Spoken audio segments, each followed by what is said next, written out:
Bien chicos, a ver, continuamos. Ya te expliqué el origen de la Edad Media, cómo empezó todo, ¿no? El imperio carolingio, ¿no? Las invasiones bárbaras.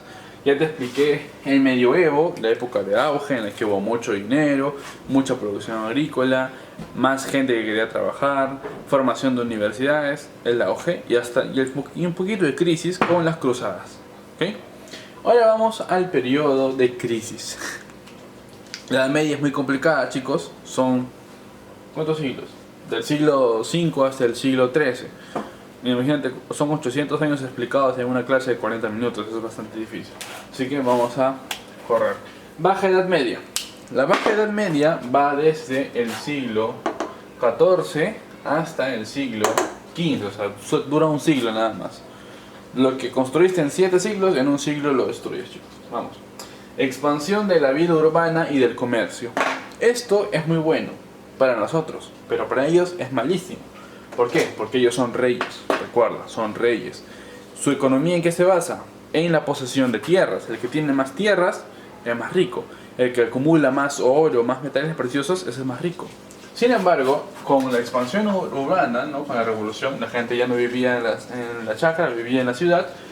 Y la expansión del comercio, había más gente común y corriente, como un herrero, como un panadero, que tenía dinero. Tenía dinero, o sea, tenía sus moneditas, ¿no? Que usaba oro, o moneditas de plata, o instrumentos de plata, y tenía sus riquezas, tenía su pequeña riqueza, ¿te acuerdas? En los burgos. Y no solamente una persona, existían varias personas que tenían las mismas características. Eran trabajadores que habían salido de las chacras, habían venido a la ciudad, habían formado un negocio, ¿no? Habían aprendido a trabajar en las ciudades. Después de unos 10, 15 años de trabajo duro y parejo, ya tenían cierta cantidad de dinero y tenían cierto poder económico. Esto para el reino va a ser una catástrofe. ¿Por qué? Porque el reino debería ser el único que tiene rey, que tiene poder económico, me refiero. El rey debería ser el único que tiene dinero, no nadie más. Él y la nobleza, nadie más. No un panadero, no un herrero, no un carpintero. O sea, ¿me entiendes? ¿No? Por ahí va la cosa. Y eso se va a generar con la expansión de la vida urbana y con el comercio en las ciudades. ¿Cierto?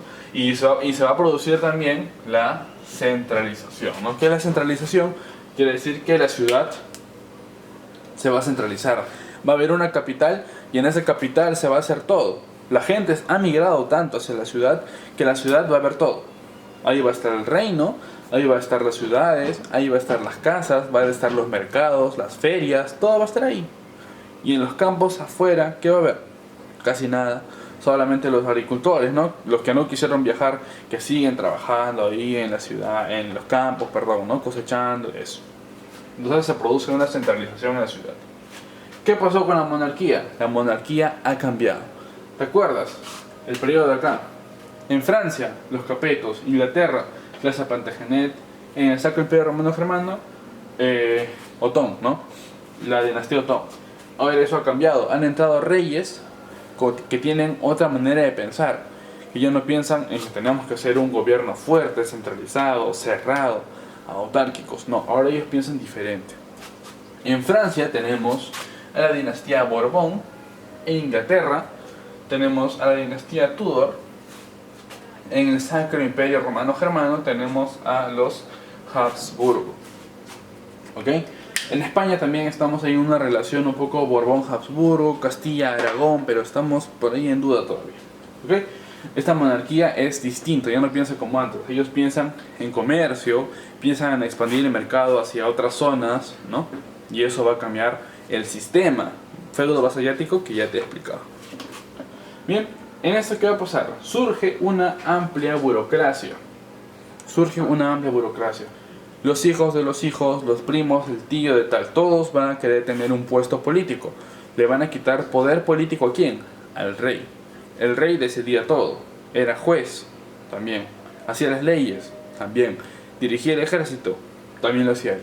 Ahora no, ahora sus familiares, la nobleza, ¿qué va a querer hacer? Va a querer acceder a un poder político. Va a querer ser un jefe militar por ahí, va a querer administrar cierta zona. Entonces, el rey va perdiendo poder por la existencia de una nobleza. Esta nobleza se va a transformar en ¿qué cosa? En burocracia. ¿Ok? la burocracia. Surge una amplia burocracia. ¿Qué nos sucede? Una formación de grandes ejércitos. Eso ya no es tan negativo, sino que los reinos están pensando más en su seguridad. Como todos están creciendo a la par, tienen que protegerse, ¿no? Por si hay una posible guerra. Y hablando de guerras, sí hay guerras, chicos. Guerras. Primero, la guerra de los 100 años, que no dura 100 años, dura 116 años. Pero por ahí le pregunto a alguien, ¿no? ¿Cuánto dura la guerra de 100 años? 116. ¿Quiénes se enfrentan? Los dos reinos más importantes de esta época. El reino de Inglaterra con el reino de Francia. ¿Ok? Vencedor, Inglaterra. El reino de la guerra de las dos rosas. Esto ya no es un enfrentamiento entre reinos extranjeros, no. Es un enfrentamiento que sucede en la misma Inglaterra, ¿no? En la misma Inglaterra, pero sucede entre las familias. Como te mencionaba, estaba formándose una amplia burocracia, ¿no? Le estaban quitando poder al rey, la nobleza estaba peleando por ese poder. Entonces, entre dos familias, dos herederas al trono, se podría decir, se pelean. Dos casas se empiezan a enfrentar. ¿Por qué? Por tener el reino de Inglaterra, ¿no? Y eso se le llama el reino de las dos rosas. Luego, con todas estas características que te he mencionado, en un siglo, mira, formación de nuevas personas con dinero, vida urbana, como el comercio. ¿Qué más? Centralización. Los campos agrícolas estaban siendo abandonados. El feudalismo se basaba en ¿qué cosa? En la agricultura, no te olvides. ¿Qué más había pasado? Los reinos ya no eran como antes, eran reinos modernos, estaban cambiando, estaban cediendo su poder, estaban perdiendo un poco de su poder. Se debilitan los reinos. ¿Qué pasó también? Amplia burocracia y encima guerras. Toda la Edad Media y todos estos reinos, uno consecutivamente del otro, van entrando en crisis. Y esto se le va a llamar la crisis del siglo XIV. ¿Ok? Crisis del siglo XIV. Y encima, súmale a esta crisis económica, social y política, súmale la peste negra.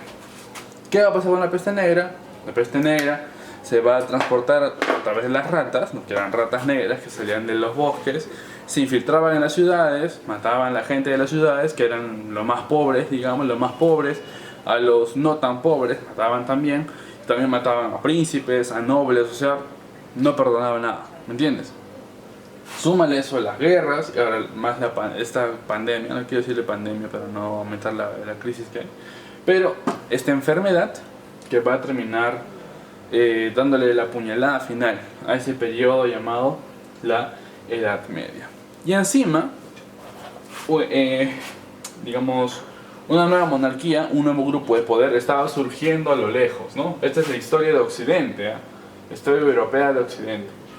Más allá, por la zona turca, estaba surgiendo un nuevo poderío que se estaba expandiendo por toda Europa. Se estaba comiendo de a pocos toda Europa, estaba ampliando un montón su territorio.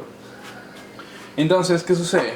Toman Constantinopla, que vendría a ser la capital del imperio bizantino, ¿no? que era lo que quedaba de Roma oriental, del otro lado.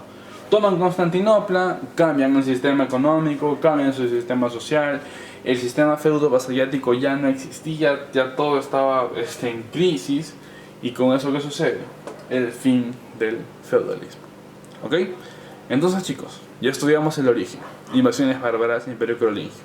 Estudiamos el periodo de auge, reinos fuertes, aumento demográfico, sobre todo aumento agrícola, aumento de la productividad, creación de universidades. Luego hicimos la Baja Edad Media. ¿Qué pasó? Guerras, cambios en los tronos, cambios importantes, la expansión de la vida urbana, las chacras se habían abandonado totalmente, más guerras, encima la peste negra, las cruzadas, se acabó todo, chicos. Toma de Constantinopla en el 1453 y se da el fin del feudalismo.